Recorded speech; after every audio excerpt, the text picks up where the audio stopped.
కథల ప్రపంచం. అనగనగా ఒక అడవిలో తోడేలు ఉండేది.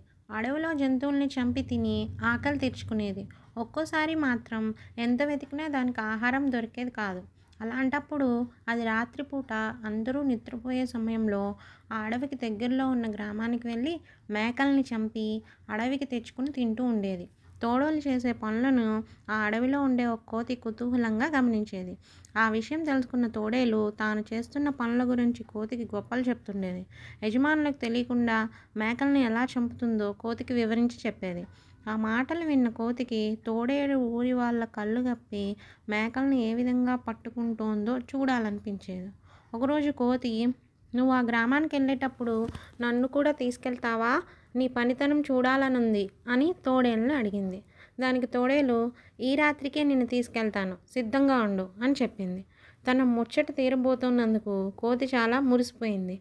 ఈ లోపల తమ మేకలు అప్పుడప్పుడు మాయమవుతుండడాన్ని ఊరు వాళ్ళు గమనించారు. ఆ సంగతి ఏంటో తెలుసుకోవాలని కొందరు యువకులు మేకలకు కాపలా కాయసాగారు. ఆ విషయం తెలియని తోడేలు కోతితో కలిసి ఆ ఊరిలో ప్రవేశించింది.